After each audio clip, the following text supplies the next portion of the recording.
na-jail kayo ito, binibaby nila ang mga agent. Ay, ganon? Yeah.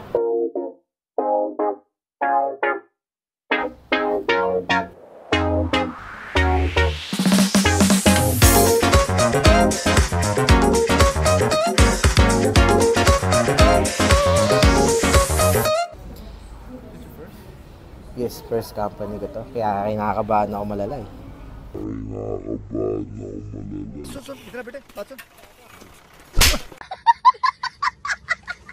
Thank you for calling. Thank you for calling customer service.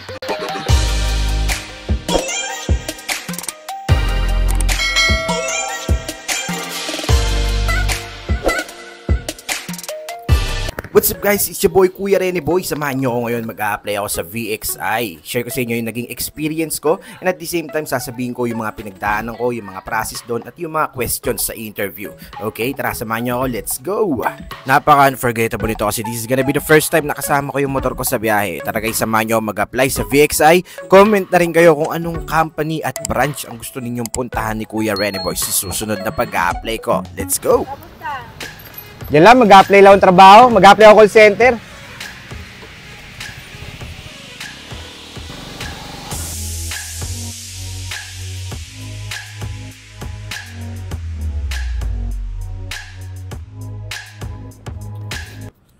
So yun guys, no, safe na sa basement, sa parking ang aking motor. Aakyat na tayo guys. Medyo magkahalong emosyon yung nararamdaman ko. Kinakabahan na parang natatae or parang pero masaya eh. Alam niyo yun guys, no, kasi mag-a-apply na naman si Kuya Rene Boy. Pero hindi ko talaga maalis yung kabadong feeling.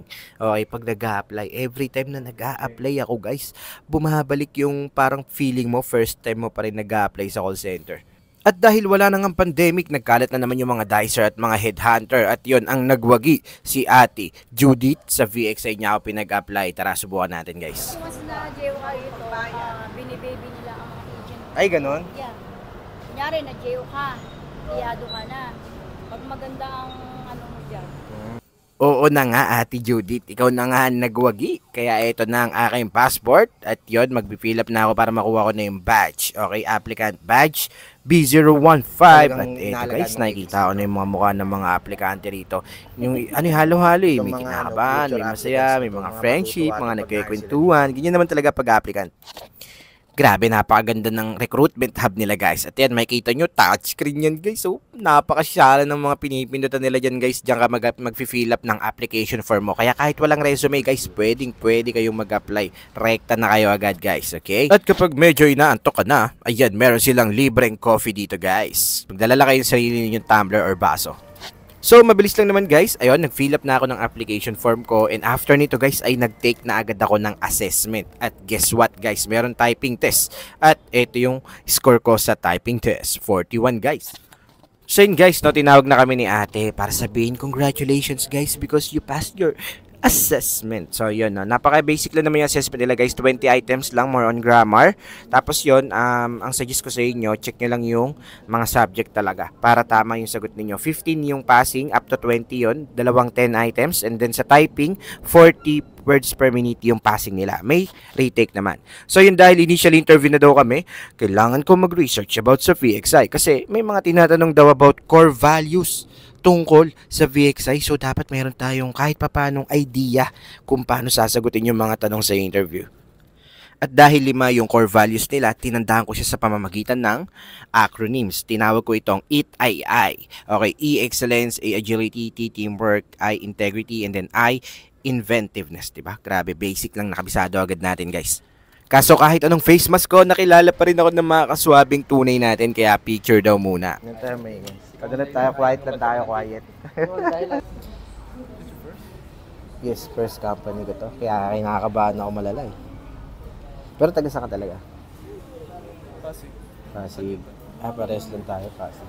So ito si Kuya, di niya ako nakilala, kaya usap ang aplikante kami. Sarap sa feeling guys, no, kapag mayroong kakakwentuhan. Sino dito yung ganito guys? Comment kayo sa baba na mahilig may pagkwentuhan sa mga kapwa applicant. Joshua. Kenneth. Siya po pala si Ray na walang alam. So actually yung mga tao rito, iba-iba yung tenuity niyan eh. Kasi para naririnig ko kanina yung iba may mga may mga call center experience na rin eh. Kaya hindi mo sa makikita sa kanilang kinakabahan sila. Diba? Pero yung mga newbie, mga first timer, kagaya ni ate, Nate. First time. Tahimik lang.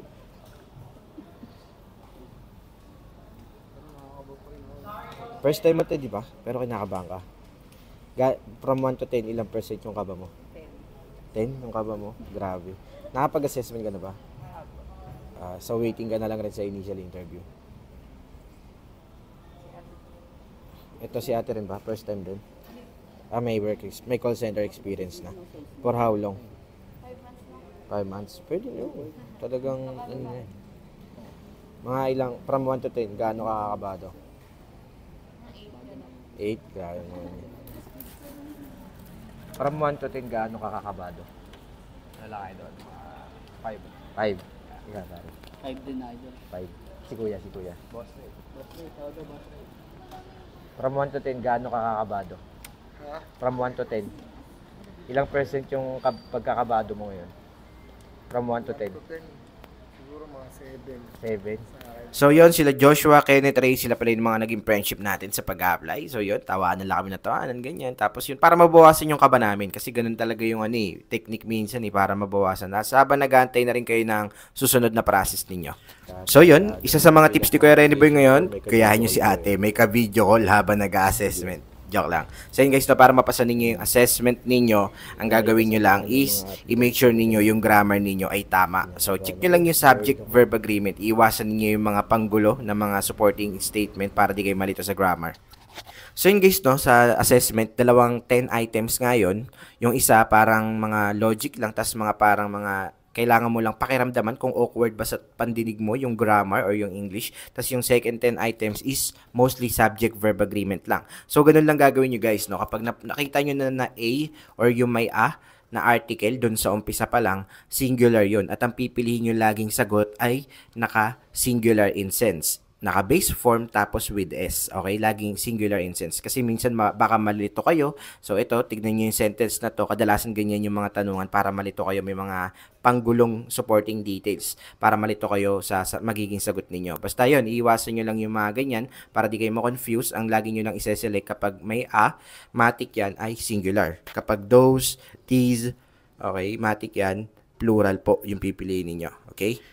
And regarding naman sa typing test nila guys, 40 words per minute pero may retake naman daw sa mga makakapasa sa assessment dun sa 10 dalawang 10 items na grammar. Kailangan nyo mapasa yun para makapag-retake kayo ng typing. Sa typing guys, wala namang, napansin ko walang punctuation kaya kayang-kaya nyo maka 40 words per minute. Ang gagawin nyo lang, pwede naman kayong tumingin sa keyboard para mas mabilis. Tapos yun, kapag napansin niyo na may mali kayo maita-type, nyo agad, i-backspace nyo agad, itama ninyo yung word para walang deduction dun sa magiging total words per minute ninyo. Okay? So yun, after 2 hours of waiting, tinawag na si Kuya Renny Boy for the initial interview. At yun, napakabait guys na nag-initial interview. Yung nag-accommodate, yung nag-facilitate dito guys sa recruitment hub nila ay napakabait din guys, promise. So yun, the most awaited time, initial interview ko na guys. Medyo kinakabahan ako ng bahagya. So yun, time check, no, 10 AM tayo dumating, 12 noon na initial interview na tayo. Siya nga pala si Adrian ang nag-initially interview sa akin sa VXI. At yun, I really had an awesome experience with him. Talagang pinafeel niya na hindi ka dapat kabahan. So ito yung hinahanap ng mga applicant sa isang uri ng interviewer, no? Na dapat talaga ipapafeel mo, na dapat relax ka lang, na dapat huwag kang kabahan, dapat kayanin mo para makapasa ka sa initial interview. So yun, nakita ko yun kay Adrian. So kudos. Sobrang gusto ko siyang i-recommend. Kung meron lang kayong commendation dyan sa VXI, I really recommend Sir Adrian for the good work. Okay? So yun guys, hindi nga ako nagkamali ng hinala kasi yun napaghandaan ko is nandun din yung tanong niya sa interview which is integrity and pinaikot-ikot niya yung tanong doon. Tinanong niya ako, one of the core values ng VXI is integrity. Can you tell me what is the definition of integrity? Tapos nung sinagot ko na, pinaikot niya ulit doon. Can you tell a time when your integrity was tested? Mga ganun, talaga pinaikot-ikot niya doon yung tanong. Tapos yun, at least kahit pa paano nakapag-prepare ako. So aware ako at nasagot ko na maayos yung katanungan niya. So thank you so much Adrian. At yun, kung may nakikita kayong papel dito, ito yung binibigay nila para makapag-prepare kayo. After kasi ng series of questions sa interview, meron ding mock call, okay? So, ang gagawin nyo dito guys, ay ito kasing napunta sa aking account or yung ina-applyan ko ay para sa sales. So, technically or basically, itong gagawin dito is kailangan mo lang ma-overcome yung mga rejections. Kasi most likely yung interviewer ay magpe-pretend siya na hindi niya gusto yung product at kailangan mo siyang i-convince. So kahit ilang beses siya mag-reject, kailangan mo siyang ma-convince. Ang kagandahan dito guys, there's no right or wrong answer. Kahit nga mag-invento kayo ng sarili ninyong ideas, ng sarili ninyong script na kahit wala dyan, ang importante, mapasubscribe mo si Adrian. So, yun yung nangyari, yun yung naging flow. Sobrang, nakakatawa kasi nalampasan ko at napasubscribe ko siya. Although may mga lapses ako regarding sa closing spiel. So, yun. Pero, natawid naman na maayos. At yun, kinongratulate niya ako sa huli dahil napasa ko yung initial interview. For that, I'm gonna endorse you for final interview with sales account. So, you mean I passed the initial? Yes, the initial interview. Okay, so I passed the initial interview and then For final interview, I will be endorsed for final within interview. this day. Okay. Grabe guys, I really had a wonderful experience with VXI. Sobrang legit na one-day process lang sila. So yon, after ng assessment, mag-fill up ng form, tapos yun, initial interview agad. Tapos yun, final interview para sa mga regular accounts. Kapag premium accounts ka naman nalagay, minsan may version sila or Berlitz. Kung hindi nyo pa napapanood yung videos ko dyan, I'll link it up there, makakatulong sa inyo yan, okay? At dahil pasado kami sa initial interview at assessment, nag-food trip muna kaming apat. Siyempre, libre na nag-iisang Kuya Rene Boy. Kanin with bagnet. Tapos may libreng napakainit na sabaw. Napakasarap guys. Napakamura lang. Tapos yun, pinag-usapan namin yung mga next step na gagawin namin. After this, kung may plano pa ba silang applyan. Pero yun guys, no, si Kuya Rene Boy, siguro mga 3 PM, kinausap ako ng isang manager for final interview. Kaso ang natitirang account na lang pala nila para sa akin. Kasi nga since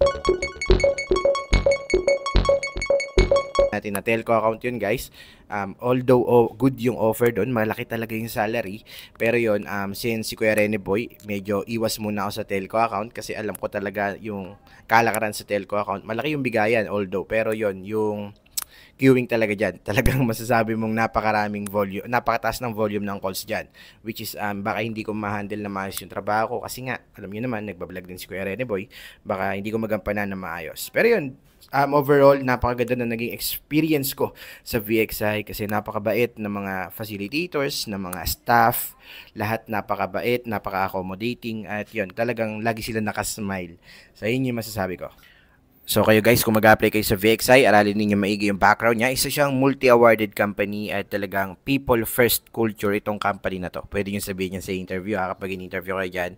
Yun, napakaganda ng records nila. Tapos marami silang hinahandle na clients worldwide. Sobrang ganda ng VXI company at yun, na-experience ko ngayong araw. Napakabait, napakabuti ng mga staffs nila. At yun, sa lahat ng mga mag-apply, napaka-newbie friendly rin. Kasi meron ako nakasabay kanina, yung taga-Pasig din.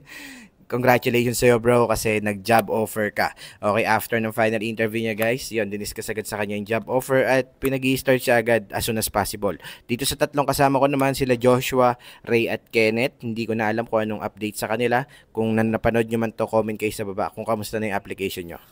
Sobrang ganda ng overall experience ko sa VXI at super recommended ko, napaka newbie friendly at yon sa lahat ng mga walang work experience, pwede kayo mag-apply, just make sure na magpe-prepare kayo kasi ayun naman, kasi magagawa naman talaga ng paraan guys, no? Kaya naman natin makapasa sa call center sa VXI, specifically basta nagpe-prepare tayo bago tayo sumala sa mga interviews. Okay, meron din sila mock call, kung di nyo pa napapanood yung mga videos ko all about mock call, meron tayong mga iba't ibang uri ng roleplay dyan, pwede nyo pagpraktisan, link it up there, makakatulong sa inyo yan. At sa next video natin, comment down kayo kung ano naman yung call center company tsaka branch na gusto nyong bisitahin ko. Kita-kits.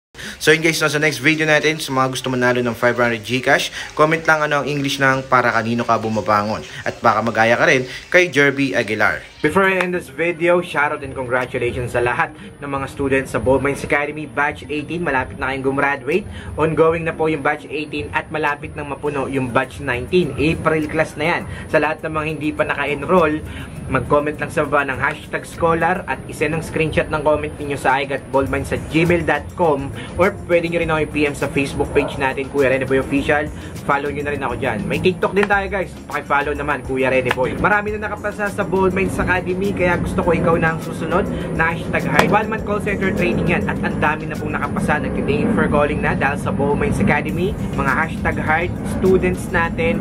Kaya gusto ko mag-enroll na rin kayo, mag-invest kayo sa sarili ninyo na makakatulong para lalo kayo mag-grow at mas gumaling. Meron yung ESL training kung saan gagaling kayo mag-English at yun, feeling ninyo call center agent na kayo kapag kakuha ninyo ng certificate sa Bowmines Academy. Okay guys, check nyo naman yung subscribers count natin.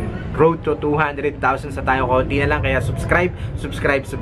Okay, shoutout sa lahat na nagpap-shoutout dyan. I love you all guys. See you sa next video.